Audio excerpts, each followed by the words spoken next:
अस्सलाम वालेकुम, मैं आपका ट्यूटर फ़ारूक नदीम। जैसा कि लास्ट टाइम मैंने आप लोगों से लास्ट लेक्चर में प्रॉमिस किया था कि मैं आपको स्केच के ऊपर प्रॉपर ब्रीफिंग दूंगा। बिल्कुल आज स्केच को ही हम पढ़ेंगे, लेकिन स्केच स्पेसिफिकली 3D फ्लावर्स के लिए होगा। इससे पहले ऑलरेडी स्केच के हमारे कुछ लेक्चर्स मौजूद हैं यूट्यूब चैनल पे, लेकिन ये वाला जो लेक्चर है ये स्पेशल फ्लावर के लिए है, 3D के लिए। आप स्क्रीन पे देख रहे हैं कि यहाँ पे एक फ्लावर की बिल्कुल बेसिक से लेके उसको फाइनल शेप तक दिखाया गया है। अगर आप यहाँ पे देखें तो ये उसका एक ऑब्जेक्ट है जिसकी आउटलाइन जो है वो ब्लैक में है और ब्लू में उसकी इनर इम्प्रेशन लाइन नज़र आ रही है। इसी तरह से अगर इसको मैं किसी दूसरे लीफ के साथ जोड़ता हूँ तो देखें फिर उसकी पोजीशन कुछ इस तरह से होगी, यानी पहले ये बना, उसके बाद फिर ये बना और ये इसके साथ थोड़ा ओवरलैप हो रहा है। जहाँ पे ओवरलैपिंग होगी वहाँ पे उनका आपस में एक जॉइंट बनेगा वी बनाते हुए। इसी तरह से अगर मैं इस बड़े लीफ की बात करूँ, ये वाला जो ऑब्जेक्ट है, तो इसकी ये लाइन और फिर यहाँ से टर्न होती हुई ये लाइन। इसी तरह से इसको जब मज़ीद फाइनल शेप दी गई तो इसके ये कट आ गया। तो ये सारा दिखाने का मकसद क्या है? अब यहाँ पे गौर करें कि इन लाइंस के जो पाथ बना हुआ है, जो लाइन बनी हुई है, वो इंतहाई स्मूथ है। स्मूथ बनेगी तो इसके ऊपर 3D के इम्प्रेशंस अच्छे होंगे। आपने अक्सर देखा होगा कि जब लोग 3D बनाते हैं तो 3D की जो प्रोफाइल बनती है वो स्टेप आ जाता है उसमें।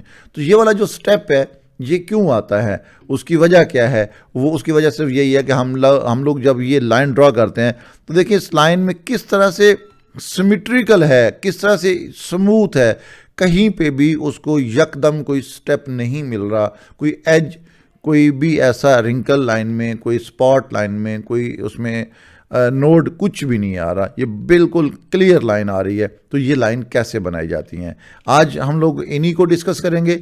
इसी तरह से अगर मैं आपको इसके फर्दर डिटेल में लेके जाऊं तो यहाँ पे एक और इमेज हमारे पास मौजूद है। ये वाला इमेज, इसमें भी आप देखें तो ये लाइन इंतहाई स्मूथ तरीके से बनाई गई और वो ये वाला सेगमेंट है, ये वो पहले जैसे हम देख रहे थे इसी तरह से। तो अब देखिए किसी भी स्केच के अंदर आपको कोई भी लाइन की जर्क नहीं मिलेगी। यहाँ पे अगर आप गौर करें तो ये वाला जो पोर्शन है, तो लाइन यहाँ पे इसकी और फिर इसकी लाइन आई तो इसके ऊपर ये डिज़ाइन हुआ। इट मीन कि इसको ओवरलैपिंग के लिए लाइंस को भी ओवरलैप करना होता है। ये अंदर जितनी भी आपको लाइंस कलर्ड नज़र आ रही हैं ये बेसिकली इसके फीचर्स हैं, इसके इम्प्रेशंस हैं इस लीफ के।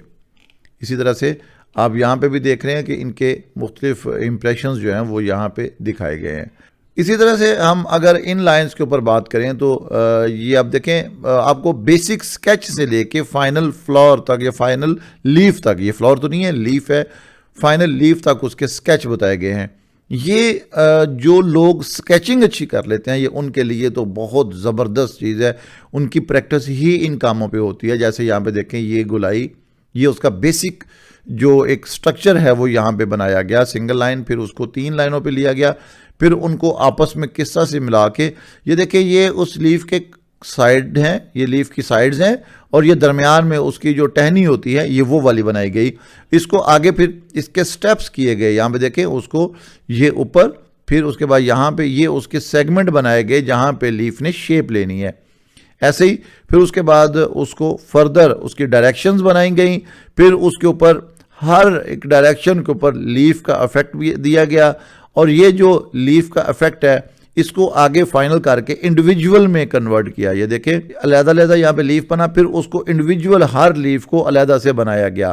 तो ये जो सारा कुछ आपको नज़र आ रहा है, इसको अजाफी लाइंस को रिमूव किया तो ये वाला इफेक्ट आ गया या ये शेप आ गई और इसको थोड़ा सा 3D इफेक्ट दिया गया, यानी बताया जा रहा है कि ये डाउन है और ये फिर अप साइड पे है। डार्कनेस जहाँ पे आएगी वो डाउन एरिया होता है, ब्राइटनेस जहाँ पे होती है वो अपर एरिया होता है।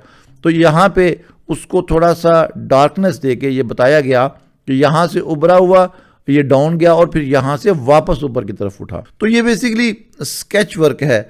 इसी तरह से मैं अगर यहाँ पे आपको ये वाला स्केच दिखाऊं तो यहाँ पे भी उसको बड़े अच्छे तरीके से ब्रीफ किया गया है कि आपने इसके स्केच को कैसे बनाना है। ये उसकी सबसे पहले डायरेक्शन दी गई, यहाँ पे देखें ये एक रेक्टेंगल में उसको पहले पैक किया कि यहाँ से ये कर्व शुरू हुई और ये कर्व यहाँ पे आई, फिर इस कर्व के साथ इसके ऊपर एक लीफ ऐड हुआ। ये देखें 1 बाय 1 सारे स्केच जो है वो यहाँ पे बने हुए हैं। इसको आप देखें इस साइड पे भी इसी तरह से वो चलते चलते तमाम स्केचेस को यहाँ पे क्लोज करते हुए ये आप देख रहे हैं कि उसको 3D इफेक्ट, यानी ये यहाँ पे देखें आपको एक साइड थोड़ी मोटी नज़र आ रही है, ये साइड उभरी हुई है, ये थोड़ी सी नीचे है, ये उसको 3D इफेक्ट जो है वो दे दिया गया।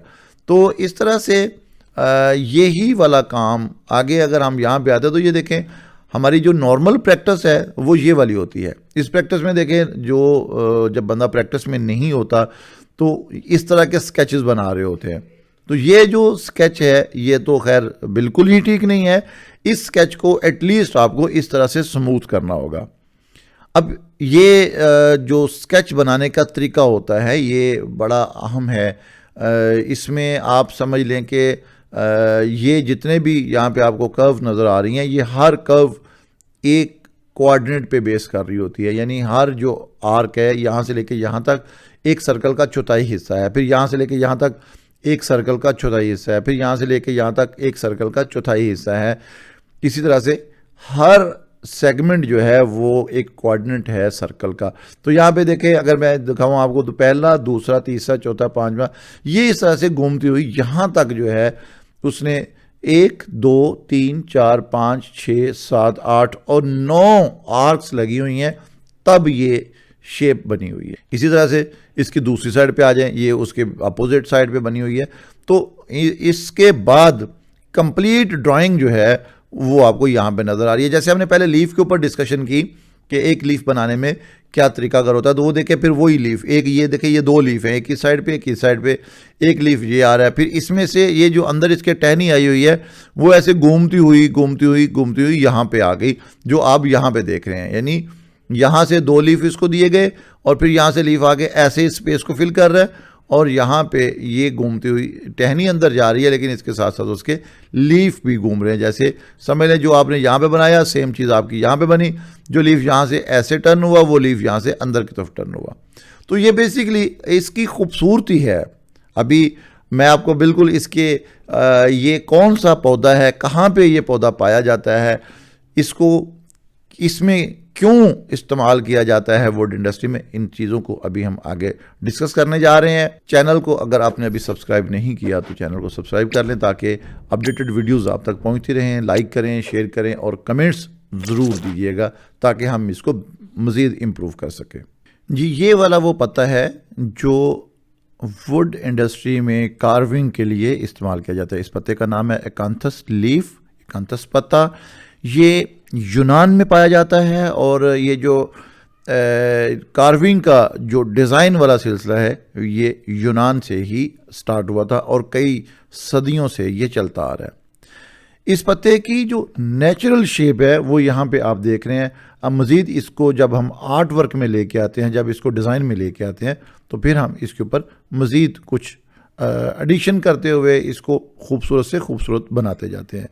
एक्चुअली जो इसकी अपनी शेप है वो आप यहाँ पे देख रहे हैं, ये वाली इसकी अपनी शेप है।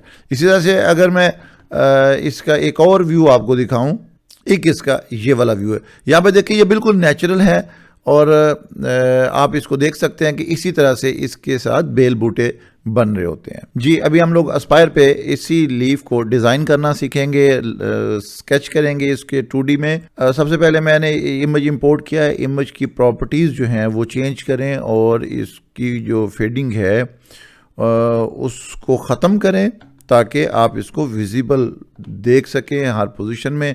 तो सबसे पहले मैं यहाँ पे इस एक छोटे लीफ की बात करूंगा, तो ये उसका एक समझ लें कि एक सेगमेंट है, एक हिस्सा है उसका। तो इसको ड्रा करने के लिए एक तो हमारे पास जो फीचर है ड्रा का वो इस तरह के डिज़ाइन को उस तरह से सपोर्ट नहीं करेगा जो हम ट्रेस के थ्रू करते हैं, लेकिन अभी चूँकि इसकी थिकनेस है तो उसके मुनासबत से उसे ट्रेस करना मुनासिब नहीं है। इसको ऑटो ट्रेस के थ्रू मैं बात कर रहा हूँ। अभी हम इसको ट्रेस करेंगे लाइन के थ्रू। तो यहाँ पे हमारे पास ये वाली एक लाइन है जिसे पॉली लाइन कहा जाता है। पॉली लाइन को मैंने ऑन किया और आपने यहाँ से ये देखें, आप जूम करें, मैं इसके सेंटर को फॉलो करता हूँ। देखो 2 सूरतें होती हैं, या सेंटर को कर लें या उसे किसी एक एज को फॉलो कर लें। मैंने यहाँ से इसको स्टार्ट लिया और इस लाइन को बिल्कुल इसके इस पॉइंट पे लाके छोड़ दिया। ये देखिए सिर्फ एक लाइन ड्रॉ की, सीधी सीधी लाइन। अब आपने क्या करना है, एन शॉर्ट की है, नोड एडिटिंग टूल को ले लें, यहाँ पे लिया और उसके बाद इसके ऊपर राइट क्लिक करके आपने इसको करना है to the bezier, B short key है यहाँ पे, लाइन के ऊपर आके आप उसे करें। अब देखें मैंने इस लाइन को अप्रॉक्सीमेटली, अच्छा ये यहाँ पे ना एक चीज़ आपने बड़ी ज़रूरी समझनी है, वो क्या होती है कि जब आप लाइन को कर्व देने लगें तो जो सबसे डीप एरिया है उसको पहले बनाते हैं। सबसे डीप एरिया फॉर एग्जांपल ये है, और मुझे आइडिया होना चाहिए कि लाइन यहाँ से लेके यहाँ तक है और इस लाइन ने इस पूरे एज के ऊपर पूरा आना है। तो इसका मतलब है कि ये वाला जो डीप एरिया है ये अप्रॉक्सीमेटली मैं यहाँ से उठाऊंगा और इसको यहाँ पे लेके जाऊंगा। ये देखें सबसे पहले उस डीप एरिया पे उसको लेके जाए, उसके बाद दूसरी साइड को भी पैरेलल मैं ठीक करूंगा। ये देखें आपने सिंपली उसके जो ड्रैग हैंडल्स हैं उनको यूज़ करना है।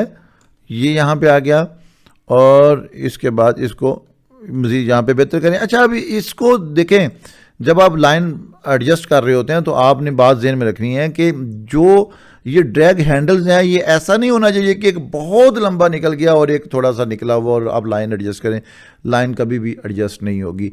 उसके लिए ये ज़हन में रखें कि ड्रैग हैंडल्स दोनों जो हैं मुनासिब ड्रैग हुए होने चाहिए।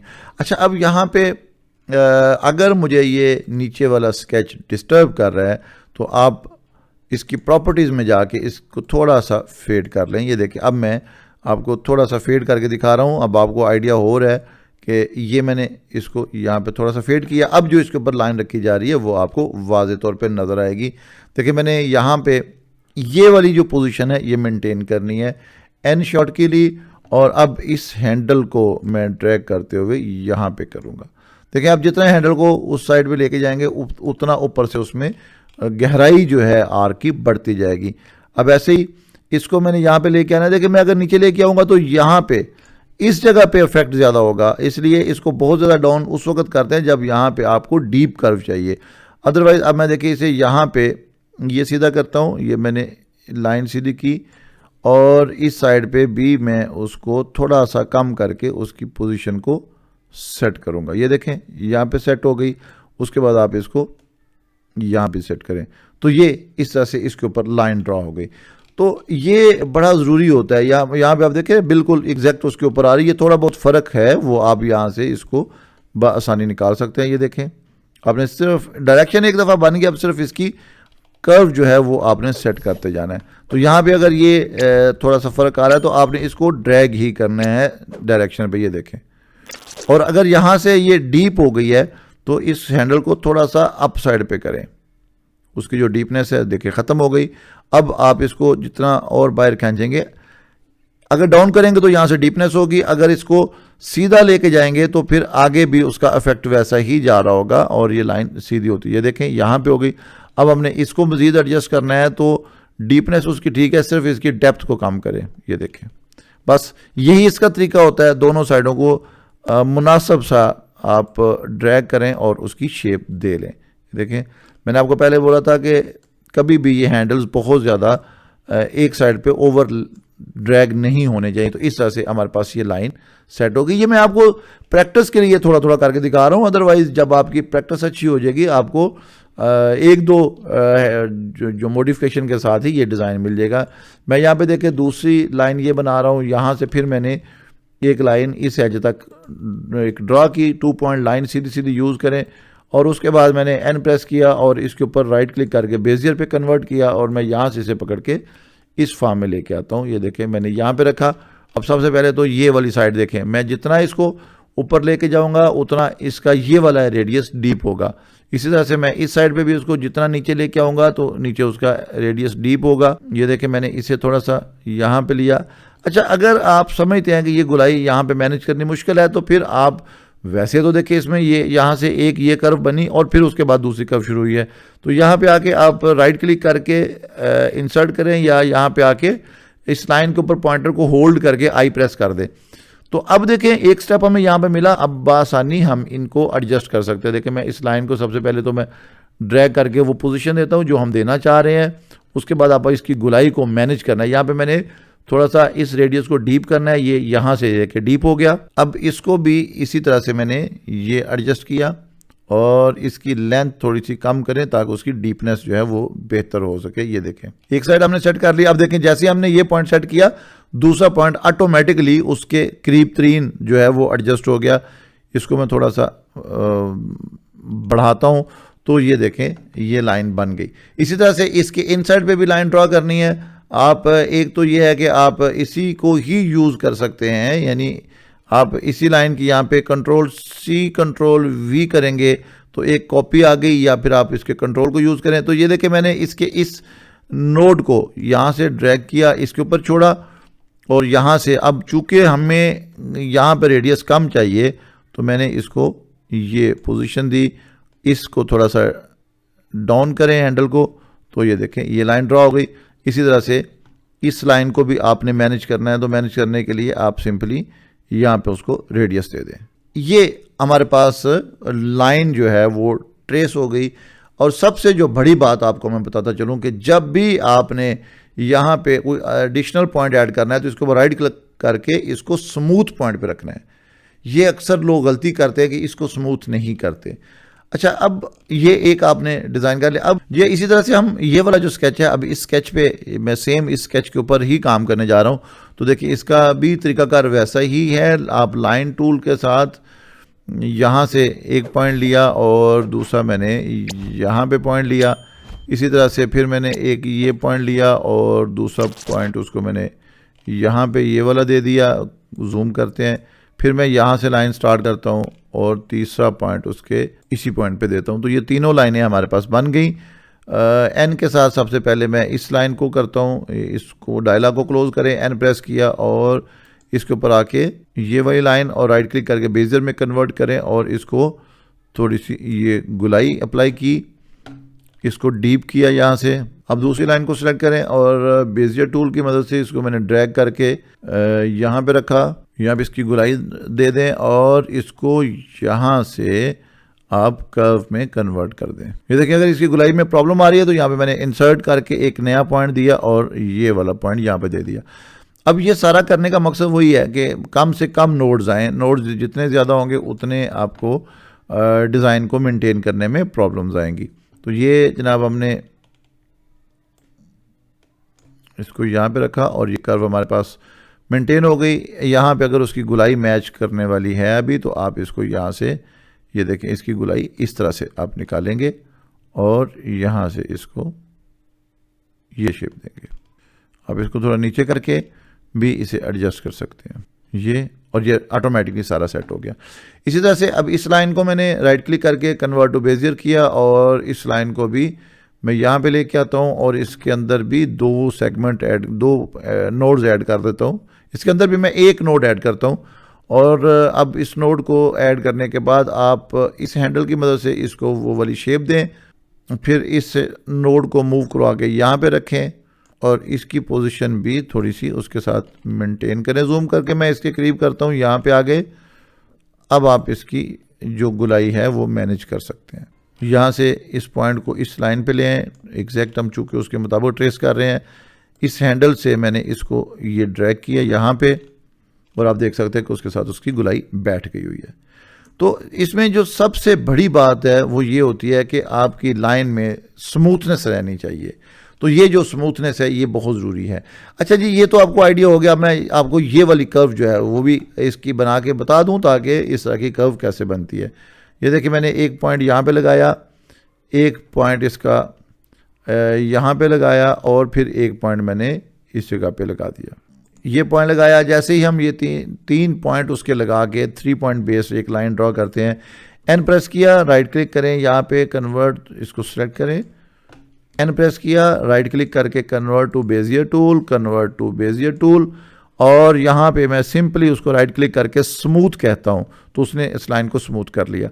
जैसे ही लाइन स्मूथ हो जाएगी आप इसको ड्रैग करें और अपने हदफ तक इसको ले जाएं तो देखिए काफ़ी हद तक उसके साथ अलाइन हो गई। अब इसे यहाँ पे मैंने ये थोड़ी सी शेप देने की कोशिश की तो ये देखें यहाँ पे ये शेप दे दी गई। तो ये तरीकाकार होता है इस तरह की लाइंस ड्रा करने का। इसी तरह से हम कुछ मज़ीद लाइंस जो हैं वो इसके अंदर ऐड करते हैं जी। इसी तरह से हमारे पास एक ये वाला स्केच है, हम इसको भी ट्रेस करेंगे और वो तो बहुत एक्यूरेट था, वो तो बहुत एक्यूरेसी के साथ ट्रेस कर रहे थे हम लोग। ये चूँकि स्केच ही रफ है तो इसके ऊपर अब हम ट्रेसिंग करेंगे तो हमने किन चीज़ों को ज़हन में रखना है।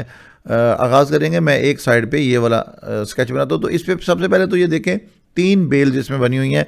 सबसे पहले अब इस पे गौर करें कि क्या रिपीट हुआ है। ये एक सेट जो है पूरे का पूरा ये रिपीट हुआ है थ्रू आउट सारी बेल को बनाने के लिए। इसमें से जो एक एरिया आपको बहुत ज़्यादा क्लियर नज़र आता है आप उस एरिया पे काम कर लें और उसके बाद उसको आप आगे आप रिपीट करते जाएंगे। तो जैसे ही मैं यहाँ पे आऊँगा तो यहाँ से हम आगाज़ करेंगे और इसकी गुलाई इस तक जाएगी। फिर यहाँ से ये गुलाई यानी ये एक फूल और इसकी ये पत्ती, ये एक फूल और इसकी ये पत्ती।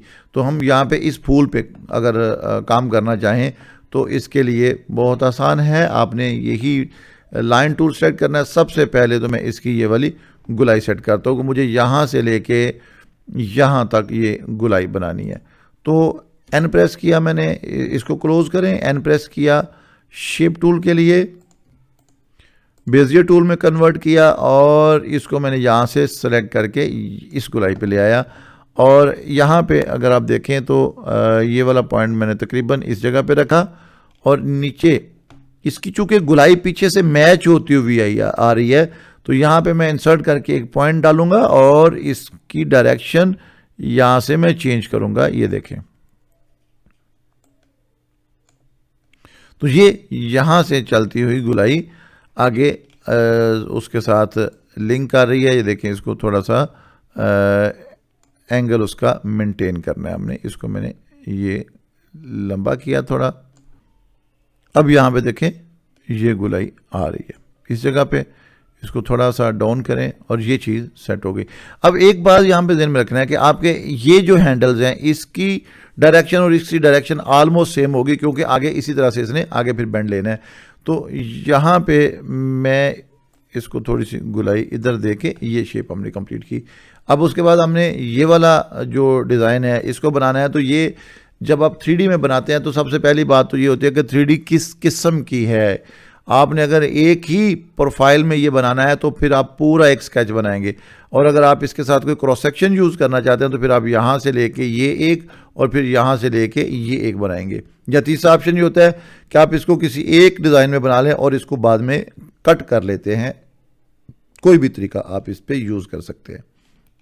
ऐसे ही अगर मैं लाइन यहाँ पे ले रहा हूँ तो मैंने यहाँ से इस लाइन को स्टार्ट किया, एक पॉइंट ये दिया, एक पॉइंट ये दिया, एक पॉइंट मैंने यहाँ पे दे के ये पॉइंट और वापस इसको मैं स्टार्ट पे ले आऊँगा जहाँ से हमने लाइन का आगाज़ किया था। ये आगे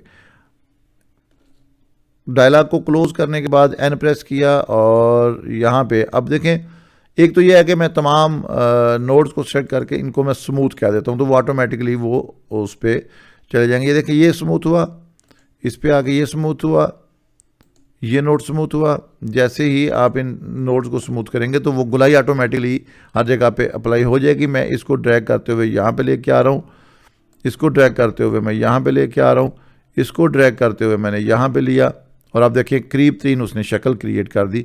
और ये एजेस स्मूथ होने की वजह से ऑटोमेटिकली दूसरे को मेंटेन कर रहे होते हैं। ये देखें यहाँ से मैंने इसके साथ इसको किया। बाबा आपने जो ये पॉइंट लगाने हैं, एक्चुअली ये पॉइंट लगाने का अंदाज़ आपका ठीक होना चाहिए।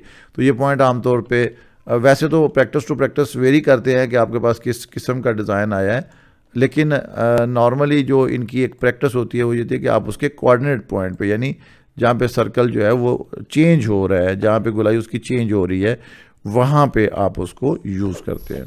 तो ये देखें, तो ये इस तरह से स्केच बन गया। तो ये बेसिकली तरीकाकार होता है किसी स्केच को ट्रेस करने का और उसके बाद उसको आगे प्रोसीड करने का। लाइन को जब हम ड्रॉ करते हैं तो लाइन के जितने भी नोड्स होते हैं हर नोड को आपने लाजम उसको स्मूथ रखना है। ये 3D के लिए बात कर रहा हूँ।